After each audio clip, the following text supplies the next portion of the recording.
मेरे बांके बिहारी लाल, मेरे बांके बिहारी लाल, कोई तेरा ना किया होगा, मैं तुम्हें लगे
सूरतिया पे मन मेरा सूरतिया पे मन मोरा लगे तेरा पीला पटका लगे तेरा पीला पटका तेरी मैंने जान तेरी मेरी जान कोई तेरा ना करियो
कमरिया पे मैंने मोरा कमरिया में मन मोरा प्यारा लगे तेरा काला पटका प्यारा लगे तेरा काला पटका तेरे गले में जन्नती माँ तेरे गले में जन्नती माँ तेरे गले में जन्नती माँ तू इतना करियो देखा नजर तो है नजर तो है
नारद जी को पता चला और नारद जी सीधे पहुंच गए कंस के पास में और जाकर के कंस से कह रहे हैं कि कोई मारने का प्रस्ताव हुआ कि नहीं हुआ? क्या हुआ इधर कि जितने राक्षस गए सब मार दिए, एक भी नहीं आए जीवित, तो सब गए हैं यहाँ मुझे प्रणाम करके गए, उसके बाद में कोई जीवित नहीं आया। तो नारद जी ने कहा कंस से जाकर के ये देखो तुम्हें भगवान शिव जी ने धनुष दिया है, जो धनुष तुम्हें दिया ना उस धनुष का धनुष्य का ध्यान करो, धनुष्य के रख दो और जब धनुष्य के रखोगे तो उसमें कृष्ण बलराम को बुलवाना और बुला करके दोनों को धोखे से दोनों को मार देना। मैं कल तुम्हारा विजय श्री देखना चाहता हूँ। ये कंस के बात बोल करके नारद जी वहां से चल दिए और सीधे नारद जी कहाँ गए? श्री वृंदावन धाम की यात्रा में आ गए। आकर के भगवान गैया चला करके आ रहे थे तो सभी ब्रजवासी सखाएं जब गैया की धूल उड़ रही है ना, उस धूल के रज को देखने के लिए और भगवान के मुखमंडल को देखने के लिए सब ललायित हो रहे हैं। इधर नारद जी ने भगवान को प्रणाम किया और प्रणाम करके नारद जी से क्या कह रहे हैं कि भगवान आपको कंस मामा को मारना है कि नहीं मारना है? पाप बढ़ रहा है। तो भगवान ने कहा मैं कौन होता हूं मारने वाला? मैं मारने वाला नहीं हूं। इंसान स्वयं अपने अपने कर्म के द्वारा जीता है और अपने अपने कर्म के द्वारा मर जाता है। ना मैं किसी को मारता हूँ ना मैं किसी को तारता हूँ, सब अपने कर्म हैं जो अपने बनाए हैं। अपना पेड़ लगाया वो स्वयं काट लेगा और उसको ही खत्म कर सकता। अरे बोया पेड़ बमोल का, आम कहाँ से खाए?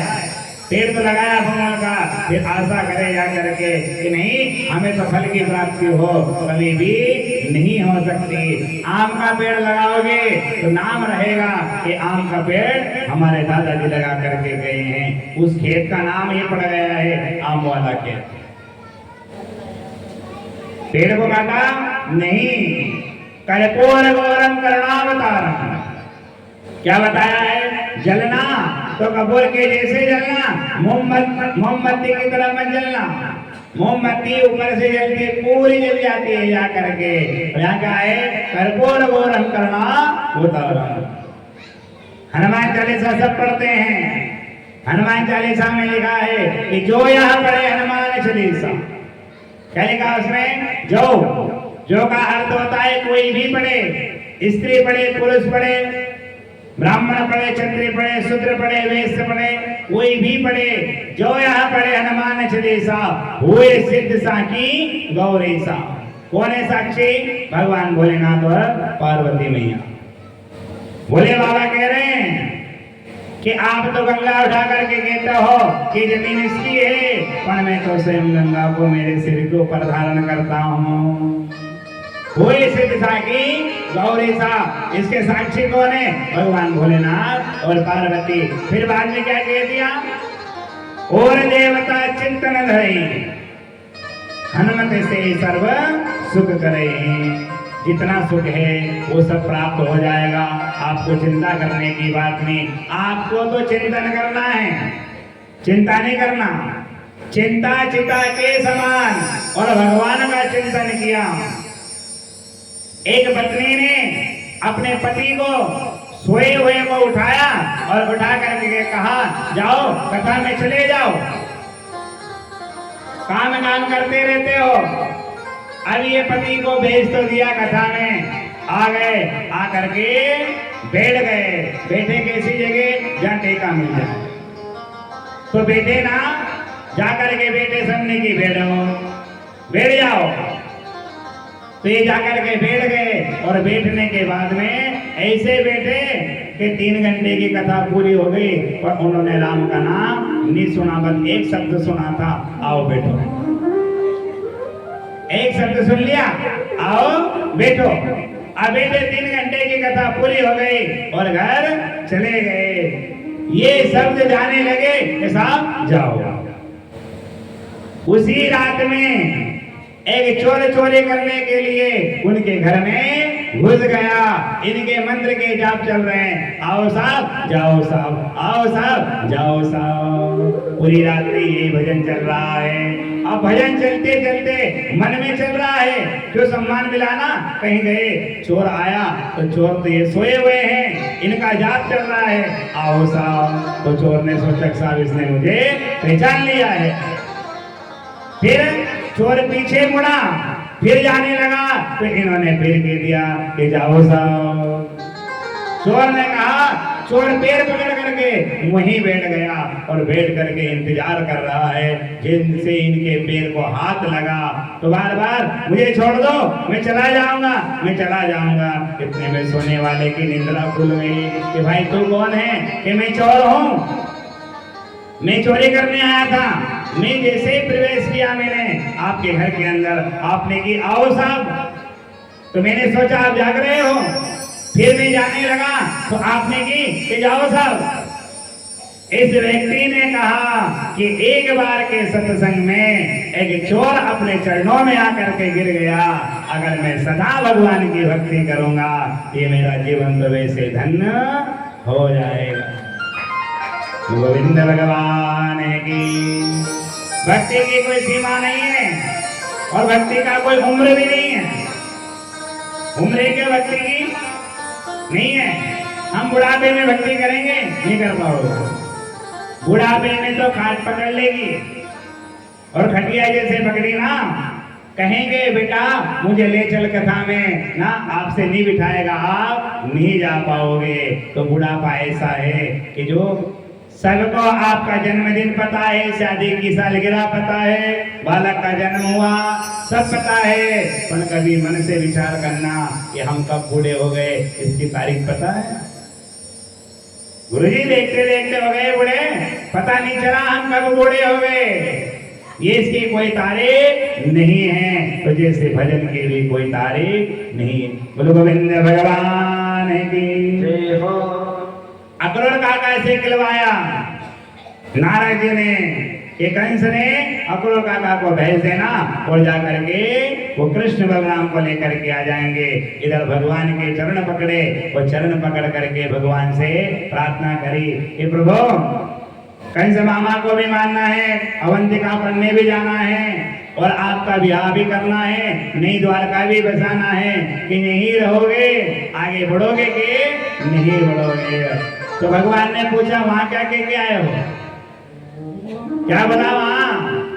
कंस मामा के वहां के सुनना क्या है कि अक्रूर काका लेने आएंगे। कौन सा नारद है? दो नारद। कल गोवर्धन की पूजा की ना, और इसी दीपावली के पड़वा के दिन अपन गोवर्धन महाराज पूजते हैं। गोवर्धन महाराज पूजने के बाद में उसके साइड में एक बनाते, उसका क्या नाम है? चुगली बनाते ना, गोबर का बनाया, उसके ऊपर कांटे रख दिए, पत्थर रख दिया। काय के लिए रखा पत्थर बता? इसमें कांटे रखेंगे हमारे चुगली नहीं करेगा, इसके ऊपर पत्थर रख दो, जैसा भजन पड़ेगा हमारे कोई भी चुगली नहीं करेगा।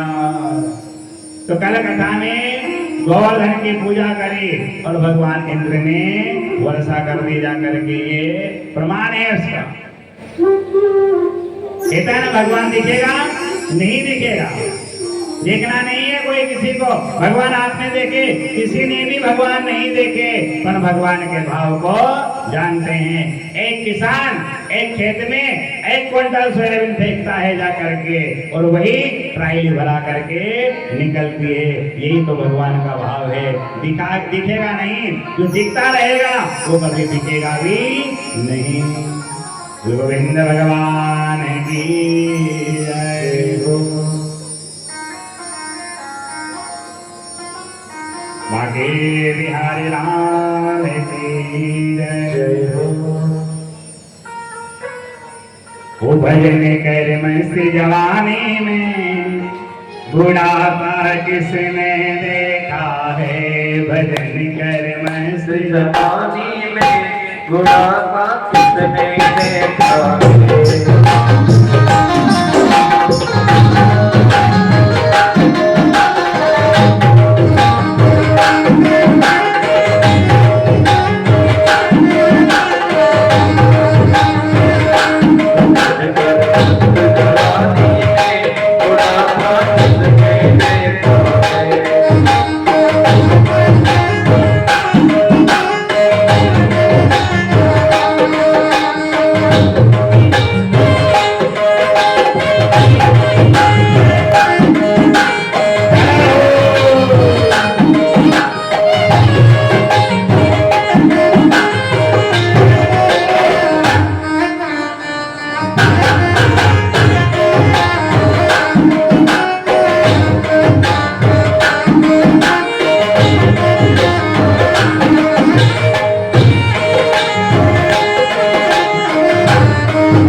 मुझसे गूंगे हो जाओगे,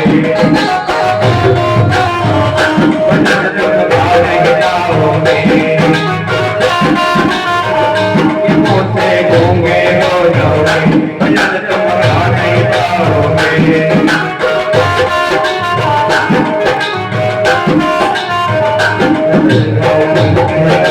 मस्त जवानी में बुढ़ापा किसने देखा है, मस्त जवानी में बुढ़ापा किसने देखा है।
जय हो आगे बिहारी लाल की जय हो। एक व्यक्ति कबीर के पास में गया और कबीर जी के पास में जाकर के कहने लगा कि मैं प्रतिदिन आपके मुख से सुनता हूँ कि साधु की संगत करो। तो कबीर ने कहा हाँ साधु की संगत तो करना चाहिए। तो उस व्यक्ति ने कहा कि मैं साधु की संगत करने के लिए आपके पास में आया हूँ, मुझे जल्दी जल्दी आप राम का मंत्र दे दो। तो कबीर ने पूछा जल्दी किस काम की है, कि मुझे जल्दी जल्दी राम का नाम दे दो, मेरे ग्राहक दुकान के ऊपर दुकान के यहाँ खड़े हैं, मुझे उन्हें जा करके देखना है। कबीर ने कहा कि मेरा एक काम कर दो छोटा सा। कबीर ने 20 रुपए दिए और जाकर के जाओ, जाकर के मेरे लिए 20 रुपए का दूध लेकर के आ जाओ। ये गया, दौड़ करके गया और दूध लेकर के आया। कबीर ने एक तपेली उठाई, इतनी गंदी हो रही कि उसे साफ करने के लिए 2-3 दिन लग जाए, फिर भी वो तपेली साफ नहीं हो पाई। कबीर ने कहा इसमें ये दूध डाल दो। जैसे दूध डालने के लिए तैयार हुआ लाने वाला, तो दूध डालने के लिए कि कबीर जी इसमें अगर मैं दूध डाल दूंगा ये दूध कोई काम का नहीं रहेगा, ये खराब हो रही है। तो कबीर ने भी कहा कि मैं तुझे राम का नाम कैसे दे दूंगा, पहले मैं तेरी छानबीन तो करूं। छानबीन तो मुझे करना पड़ेगी, तू काम का है कि नहीं है, और तू राम का नाम लेकर के तो तभी कहा है कि राम को बिठाने के लिए काम छोड़ना पड़ेगा और काम को बिठाने के लिए फिर राम को छोड़ना पड़ेगा। एक को पहले किसी को भी एक बिठा लो, ये राम को बिठा लो, ये फिर दुकानदारी को बिठा करके बैठ जाओ। खेती हो, दुकान हो, मकान हो, काम हो, गृहस्थी का जीवन कुछ भी है, पर एक क्षण के लिए मंत्र का जाप भी करो ना, तो उसे सब छोड़ करके अलग करके जगदीश जी के आरती इधर उतार रहे हैं और पीछे देखते जाए। गोविंद भगवान की जय। जीवन में बताया गया क्रोध करना, पर क्रोध कैसा करना? दिखावटी क्रोध। छोटे छोटे बच्चों के ऊपर माँ क्रोध करती है, माँ क्रोध करने में बेटे से कुछ भी कह देगी, पर मन से बेटे के लिए कभी भी बुरे शब्द नहीं बोलेगी। क्रोध कर लेगी, थोड़ी देर क्रोध करेगी, वह कौन सा क्रोध है? दिखावटी क्रोध है।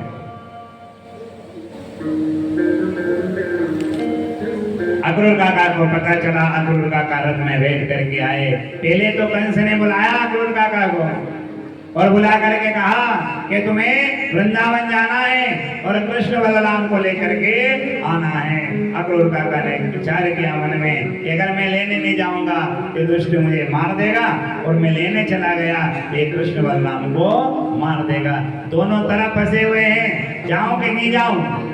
फिर भी अक्रूर काका ने अपना रथ तैयार करा और रथ में बैठ करके जाने लगे। इधर एक दिन का समय, नंद बाबा यमुना स्नान करने के लिए गए और यमुना स्नान करने पहुंचे। ब्रह्म मुहूर्त में गए सुबह सुबह के समय में, तो वरुण ने इन्हें पाताल में लेकर के चले गए। जब वरुण लेकर के चले गए तो नंद बाबा को सब जगह ढूंढा, पर कहीं पर भी पता नहीं चला। बलराम भैया ने कहा मैं जाऊं, कन्हैया ने कहा नहीं मुझे जाना है। भगवान ने यमुना में छलांग लगाई और जाकर के वरुण के यहाँ नंद बाबा बैठे हुए हैं। तो नंद बाबा को बड़ा स्वागत किया, बिठा रखा है। भगवान ने कहा हमारे पिताजी को यहाँ क्यों लाए? तो वरुण ने कहा कि प्रभु मुझे क्षमा कर दो, मैंने आपके लिए गलती की। कब की थी? मुझे इंद्र ने कहा कि वरुण जाओ जाकर के वर्षा करना। मैं उस समय आपसे क्षमा याचना नहीं मांग पाया।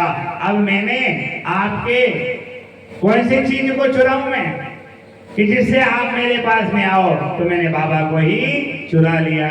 चरणों में सेवा करी, भगवान की सेवा करके भगवान से क्षमा याचना करी और मेरे भगवान ने वरुण को माफ कर दिया जा करके। बोले गोविंद भगवान की जय। अक्रूर काका है, शाम का समय रथ महल के सामने खड़ा है। कृष्ण बलराम समझ गए कि हमसे मिलने के लिए कोई आए हुए हैं।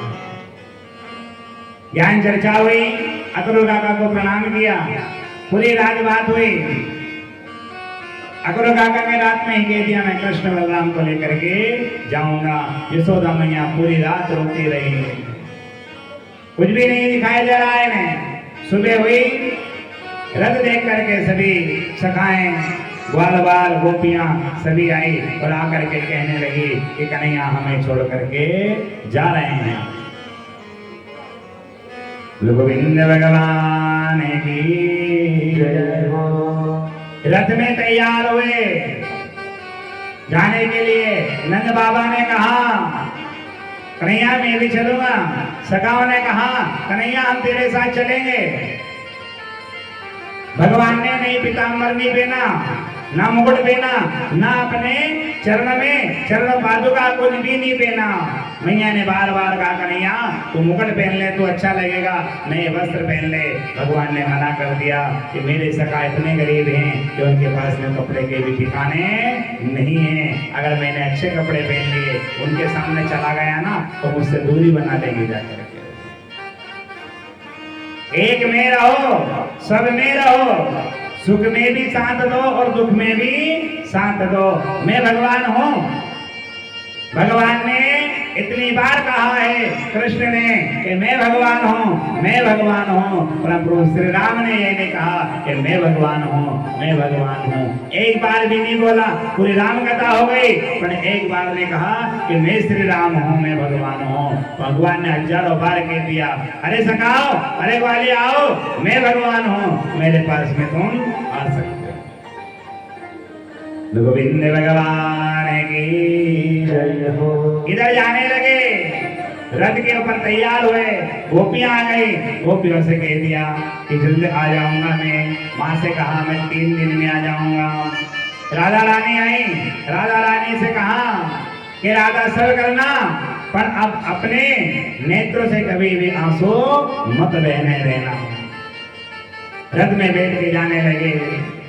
अक्रूर काका को बड़ा भय लगा हुआ है कि कंस है, मार देगा दोनों को, छोड़ेगा नहीं वो। मैया को याद है एक नैया, सब बात याद रखना है, पर एक बात मत याद करना। कौन सी? कि मैंने तुझे माटी के मटके, मिट्टी के मटके के चक्कर में मैंने तुझे उखड़ से बांध दिया और छड़ी लेकर के मैं तेरे पास के तुझे मारने के लिए आई थी। अक्रूर काका जब ले जाने लगे, यमुना पार करने लगे, तो कृष्ण बलराम ने कहा अक्रूर काका एक बार यमुना स्नान कर लो आपको, कहाँ संदेह दूर होगा, यमुना स्नान कर लीजिएगा और यमुना स्नान करने के बाद में आपको सब पता चल जाएगा। यमुना में जैसे स्नान किया और स्नान करने में एक डुबकी लगाई तो वही रथ अंदर दिखाई दे रहा है, वही रथ बाहर खड़ा है। 5 डुबकी लगाई, 5 डुबकियों में वही जा देखो माँ तो का तो ये दिखाई दे रहा है। अक्रूर काका रथ में आकर के बैठ गए। गोविंद भगवान की जय हो।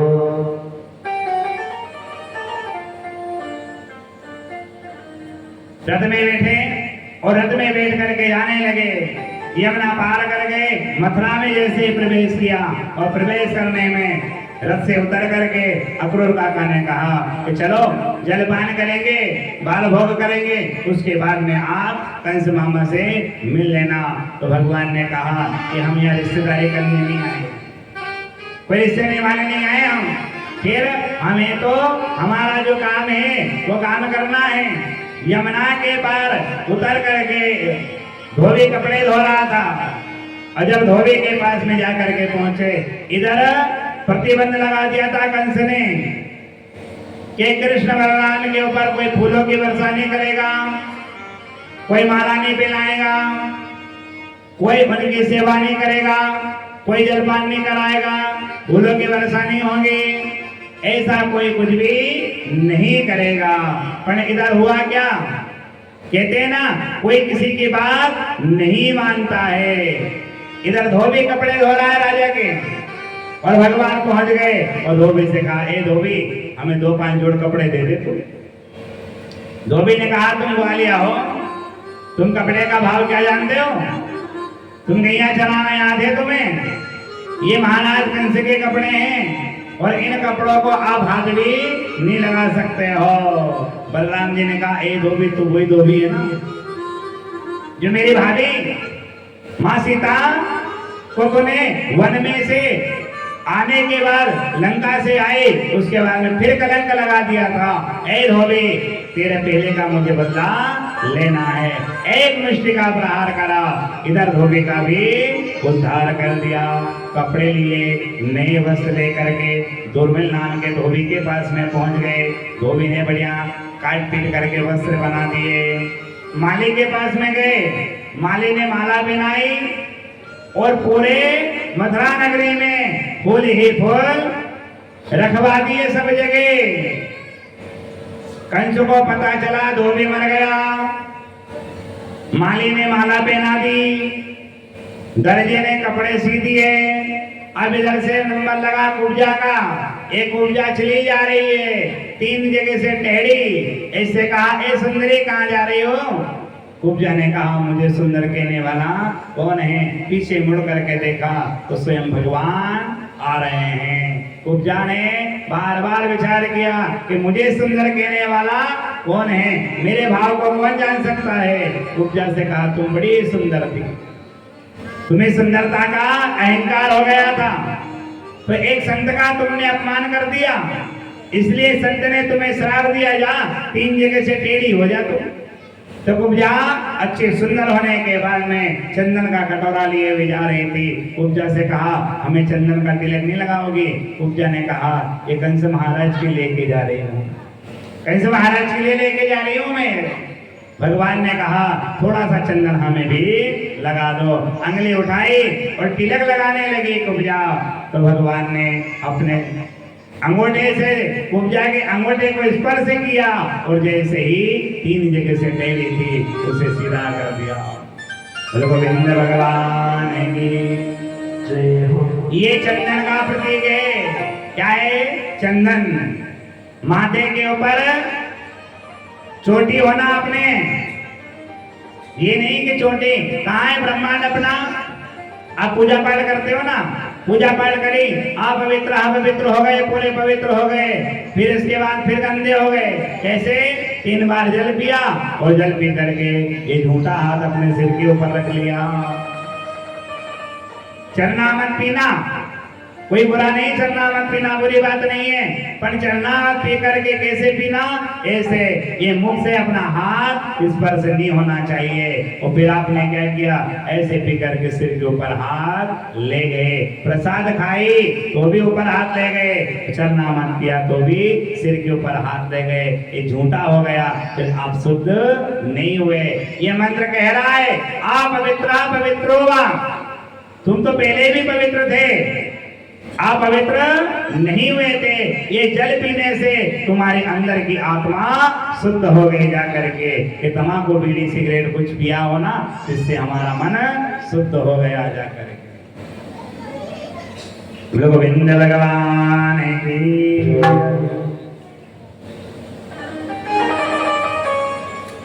बांके बिहारी लाल की जय हो।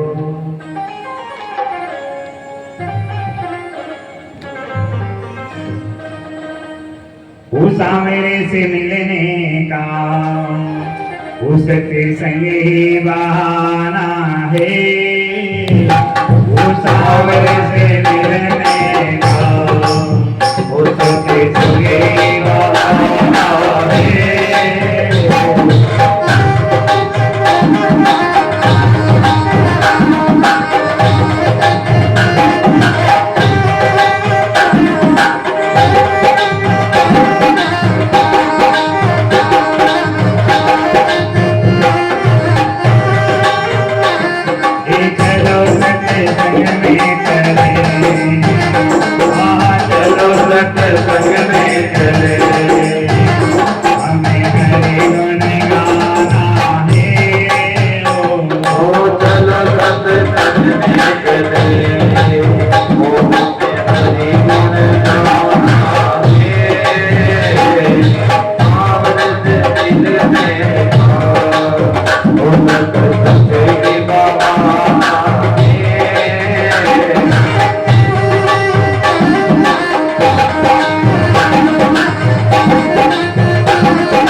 Hare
दिल में ते संगे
गोविंद भगवान की जय हो। आगे बिहारी लाल की जय हो। आगे